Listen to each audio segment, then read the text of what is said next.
Putraku menitipkan istrinya yang lumpuh kepadaku dan pergi meninggalkannya begitu saja. Tapi, beberapa menit setelah ia pergi, menantuku tiba-tiba berdiri dan berkata, "Bu, ibu dalam bahaya. Kita harus pergi sekarang juga." Badanku sangat gemetar. Tanpa sempat bertanya, aku menuruti ucapannya. Dan tak kusangka bahwa keputusan itu menyelamatkan segalanya. Sampai jumpa di video selanjutnya. Terima kasih kepada yang sudah like dan subscribe. Semoga selalu diberi kesehatan dan umur panjang. Amin. Namaku Deswita Ningrum. Orang-orang biasa memanggilku Bu Wita. Dalam sisa-sisa kehidupanku yang kian rentah, tak pernah sekalipun kubayangkan hal-hal yang sangat jauh dari nalarku.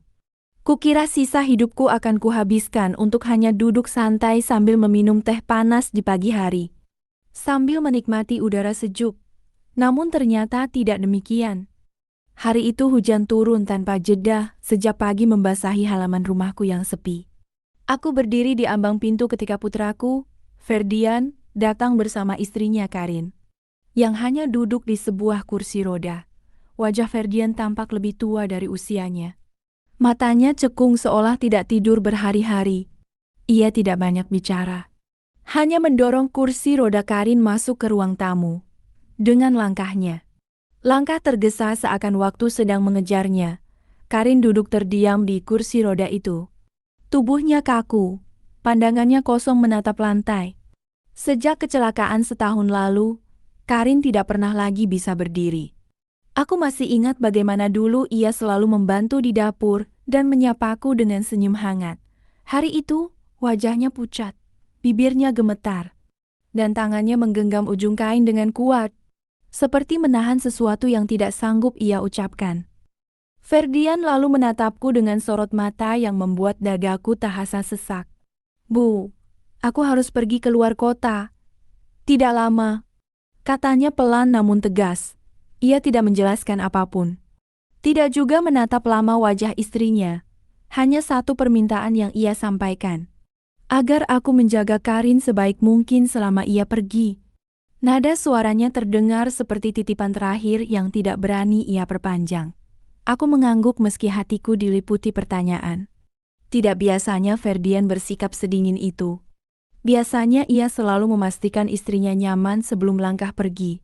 Kali ini ia hanya menunduk sebentar, lalu meraih tanganku dan menggenggamnya kuat, seakan sedang menitipkan lebih dari sekadar seorang menantu. Sebelum langkah keluar, Ferdian menoleh sekali lagi. Tatapannya menyapu wajahku dan istrinya, lalu berhenti sejenak di mataku. Ada ketakutan yang tidak ia sembunyikan, bercampur rasa bersalah yang jelas terbaca. Aku ingin bertanya, ingin menahannya. Tetapi kata-kata itu tertelan oleh perasaan tidak enak yang mendadak memenuhi dadaku. Pintu tertutup, dan suara mobilnya menghilang di balik hujan. Aku berdiri lama di ruang tamu bersama Karin yang masih diam, bisu. Tanpa aku sadari, sejak saat itu, hidupku mulai bergeser ke arah yang sama sekali tidak pernah aku bayangkan. Dimulai dari titipan sederhana yang ternyata menyimpan bahaya besar. Rumah kembali sunyi setelah kepergian Ferdian. Hanya suara hujan yang memukul atap dan detak jam dinding yang terdengar jelas. Aku menutup pintu perlahan, lalu menatap Karin yang masih duduk di kursi roda tanpa bergerak. Keheningan itu terasa berat, seolah ada beban tak terlihat yang tertinggal bersama kami. Aku mendorong kursi rodanya menuju kamar tamu yang biasa kugunakan untuk beristirahat siang. Langkahku terasa kaku. Pikiranku masih dipenuhi wajah Ferdian saat berpamitan. Ada perasaan tidak aman yang terus mengganggu, meski aku berusaha menepisnya. Sesampainya di kamar, aku membantu Karin berpindah ke ranjang. Tubuhnya dingin saat kusentuh. Ia tidak menolak, tidak juga mengeluh. Hanya menuruti dengan wajah kosong. Aku menata selimut dengan rapi, berharap ia merasa lebih tenang. Aku menanyakan apakah ia ingin makan atau minum. Ia menggeleng pelan tanpa menatapku. Gerakannya lambat, seakan setiap keputusan membutuhkan tenaga besar. Aku tidak memaksanya, dan memilih menyiapkan teh hangat di dapur. Saat air mendidih, pikiranku kembali pada Ferdian. Perjalanan mendadak, tanpa penjelasan, tanpa kepastian waktu. Biasanya ia akan menelepon setiap hari. Kali ini ia bahkan tidak berjanji akan menghubungi. Perubahan itu membuat dadaku terasa sesak.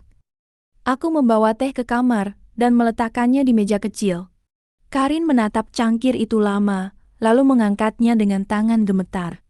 Seteguk pun tidak ia. Dia sudah habiskan. Cangkir itu kembali ke meja dalam keadaan hampir penuh. Aku duduk di kursi dekat ranjang, mencoba mengajaknya berbicara tentang hal-hal ringan. Ia menjawab seperlunya. Suaranya pelan dan terdengar tertahan. Tidak ada senyum, tidak ada hangat seperti dulu. Ada jarak yang jelas antara kami. Beberapa saat kemudian, aku keluar kamar untuk membereskan ruang tamu. Kursi roda dibiarkan di sudut kosong dan diam. Pemandangan itu membuatku berhenti sejenak. Perasaan tidak enak kembali muncul tanpa alasan yang jelas. Aku memeriksa pintu dan jendela, memastikan semuanya terkunci. Padahal aku jarang melakukannya di siang. Pembicara ke-1. Entah mengapa, hari itu aku merasa perlu lebih waspada. Angin dari luar membawa hawa dingin yang membuatku menggigil. Dari dalam kamar, terdengar suara benda jatuh. Aku bergegas masuk. Jantungku berdebar. Karin tampak duduk di ranjang dengan napas tidak teratur. Sebuah bantal terjatuh ke lantai. Namun, tidak ada tanda ia mencoba meraihnya. Aku bertanya apakah ia baik-baik saja. Ia mengangguk, tetapi matanya tidak fokus. Tangannya mencengkram spray dengan kuat. Seakan sedang menahan rasa takut yang tidak ia fahami sendiri. Aku menyarankan agar ia beristirahat. Ia menutup mata, tetapi wajahnya tetap tegang. Aku tidak pergi jauh, hanya berdiri di dekat pintu sambil mengamati. Perasaan cemas membuatku sulit berpaling. Beberapa menit berlalu tanpa perubahan. Hujan di luar mulai reda, digantikan suara kendaraan yang melintas sesekali. Suasana rumah terasa berbeda, seperti bukan lagi tempat yang biasa aku tinggali bertahun-tahun. Aku kembali ke dapur untuk menyiapkan makan malam lebih awal. Tangan-tanganku bergerak otomatis, tetapi pikiranku terus melayang. Setiap suara kecil membuatku menoleh, seolah ada sesuatu yang menunggu kesempatan. Saat memotong sepatu,